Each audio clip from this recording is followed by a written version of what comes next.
आज मेरी शादी की तीसरी मैरिज एनिवर्सरी थी और मैं अपने पति का इंतजार कर रही थी।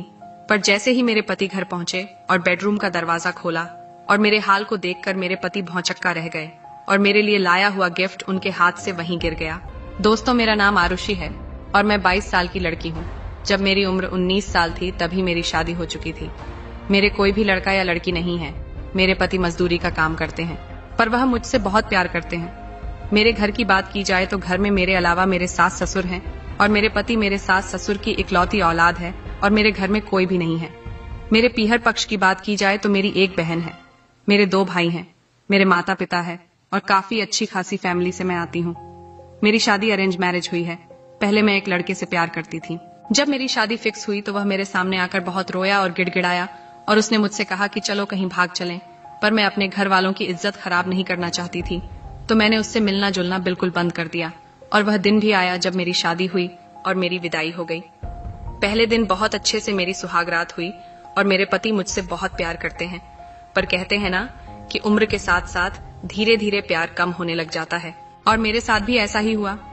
धीरे धीरे मेरे पति मुझ में ज्यादा रुचि नहीं दिखाते थे। एक दिन मैं छत पर कपड़े सुखा रही थी कि इतने में ही पीछे से मुझे एक आवाज सुनाई दी, भाभी जब कोई काम हो तो बोल दिया करो, अरे हमें भी कभी सेवा का मौका दे दिया करो। ये कोई और नहीं, मेरा ही पड़ोसी मनोज है, जो कभी कभी मेरे साथ फ्लर्ट करता रहता है। मैं उसे कुछ भी बोलती नहीं हूँ, क्योंकि उसके बोलने का अंदाज, उसके फ्लर्ट करने का तरीका सब कुछ रवि के जैसा है, जो मुझसे प्यार करता था, और इसे देखकर मुझे उसकी याद आती है। अब धीरे धीरे मनोज मेरे साथ बहुत घुल मिल जाता है। वह हंसी मजाक में काफी आगे भी बढ़ जाता है और मुझे उसका छूना बहुत अच्छा लगता है। कभी कभी वह मेरे गालों को भी हाथ लगा देता है, पर मैं उससे कुछ नहीं कहती हूँ, पर वो मेरा कहा हर काम करता है। एक दिन ऐसे ही मस्ती मस्ती में वह मेरे गालों को पकड़कर हाथों से पिंच रहा था कि इतने में मेरी सास ने मुझे देख लिया और शाम को मेरे पति को इसके बारे में बताया कि आजकल इसके लक्षण कुछ ठीक नहीं है। मैंने रात को सोते हुए मेरे पति को अच्छे से समझाया और वह समझ गए, क्योंकि उन्हें मुझ पर बहुत ज्यादा विश्वास था, और धीरे धीरे मनोज भी मेरे करीब हो रहा था। एक दिन मजाक मजाक में ठोकर खा के मनोज मुझ पर गिर गया। मैंने भी कुछ नहीं बोला। काफी देर तक गिरा रहा। उठते उठते उसने मेरे को किस कर लिया। मैंने कुछ नहीं बोला।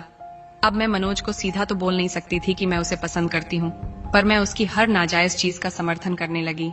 मतलब मैं उसकी हर नाजायज चीज का विरोध करना बिल्कुल बंद कर चुकी थी, और मनोज भी समझ गया कि भाभी उसे पसंद करती है। एक दिन मनोज मेरे पास ही बैठा था, पर मस्ती मस्ती में कहने लगा कि भाभी हर रोज भैया को जन्नत की सैर करवाती हो, आज हमें भी करवा दीजिए। मैंने कहा, हट पागल, तेरे भैया और तुम्हारी एक ही कर ली क्या? और वैसे भी दिन में अगर कोई देख लेगा तो उसने कहा कि मैं नीचे देख कर आया हूँ, कोई नहीं है, और वैसे भी भैया तो शाम तक आएंगे। तो मैंने कहा, सच्ची, और मैं उसको धक्का देकर निकालने लगी। वह अचानक मुड़ा और मुझे अपनी बाहों में ले लिया। मैंने उसका कोई विरोध नहीं किया। उसने मुझे उठाया और उस बेड पर पटक दिया। फिर भी मैंने उसका कोई विरोध नहीं किया। अब तो वह ऐसा कर गुजरने को बेताब था जिसकी कोई सीमा नहीं थी, और मैं दबे दबे स्वर में उससे बोल रही थी, अरे मनोज ना करो, ऐसा कोई आ जाएगा। और वह बोल रहा था, कुछ नहीं होगा भाभी। उसने मेरे पैरों को हाथ लगाया, ऊपर किया। आज मैंने नीचे का कवर नहीं पहना था और उसको मेरे खेत का कुआं बिल्कुल साफ दिखाई दे रहा था। ऊपर काली काली घास उग चुकी थी, पर मनोज आज कुछ कर गुजरने को आतुर था। उसने मेरे कुएं तक पहुंचने के लिए मेरे कवर में ही सर घुसा दिया और कुएं तक पहुंच गया, और फिर काफी देर तक मेरे कुएं के बाहर लगे शहद को चाटने लगा। मेरे कुएं में से पानी निकलना शुरू हो गया। मनोज ने उसे भी पी लिया, और वह अंदर से बोल रहा था कि भाभी ऐसी खुशबू आ रही है, ऐसी तो मैं परफ्यूम लगाता हूं तो भी नहीं आती। और फिर जैसे ही उसने अपना पाइप निकाला, मैं उसके साइज को देखकर दंग रह गई, क्योंकि उसका पाइप तो मेरे पति के पाइप से डबल था और काफी मोटा भी था। मैं मन ही मन खुश होने लगी। आज जब यह पाइप मेरे कुएं में जाएगा तो बहुत दिनों के बाद मेरी आत्मा को शांति मिलेगी। आखिर वह समय आ ही गया, और उसका लोहे का मोटा पाइप मेरे कुएं के किनारों को चीरता हुआ सीधा जमीन की गहराई तक उतर गया, और मैं एक हल्की सी आह भर के रह गई, और आज मुझे बहुत दिनों बाद अच्छा लग रहा था। उसने उस दिन 2-3 बार मेरे कुएं में से पानी निकाला, और मैंने भी उसका पूरा साथ दिया और उस पानी को मेरे कुएं के अंदर ही छोड़ दिया, क्योंकि मैं भी चाहती थी कि मेरा भी एक छोटा सा पौधा हो। और 6 महीने तक हर रोज मनोज दिन रात मेरे पति के जाने के बाद मेरे कुएं को जोतता। उसका नतीजा यह निकला कि एक दिन जैसे ही मैंने अपना टेस्ट किया तो टेस्ट पॉजिटिव निकला, और मैं खुशी से फूली नहीं समाई। आज मैं चहक रही थी। मेरे पति ने खुशी का कारण पूछा। मैंने कहा, मैं 1 महीने से उम्मीद से हूँ।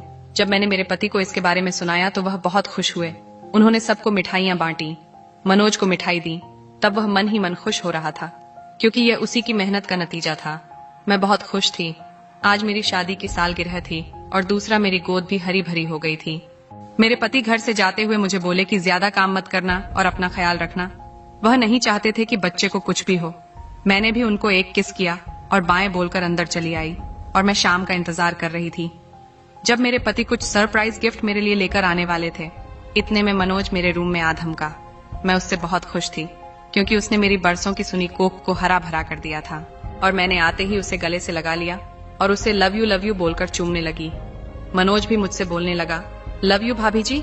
मैंने कहा, मनोज मुझे भाभी मत बोलो, मैं तो तुम्हारी जान हूं। उसने कहा, ओके आरुषि डार्लिंग।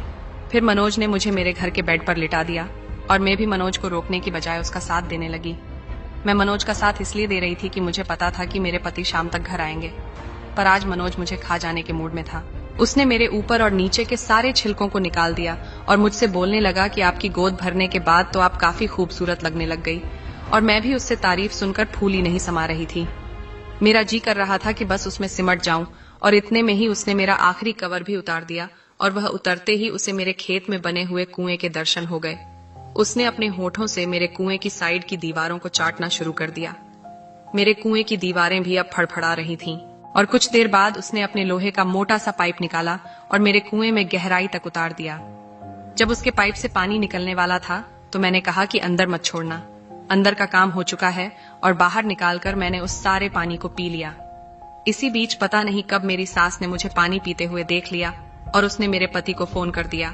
जैसे ही मनोज दूसरी बार मेरे कुएं में अपने पाइप को डालकर अंदर तक उतारा ही था कि दरवाजा खुला और मैं सन्न रह गई। मेरे पति के हाथ में जो गिफ्ट था वह भी गिर गया, क्योंकि जो कुआं मेरा पति समझता था उसकी वजह से भरा है, उसमें किसी और का पाइप देखकर उसके पैरों तले से जमीन खिसक गई।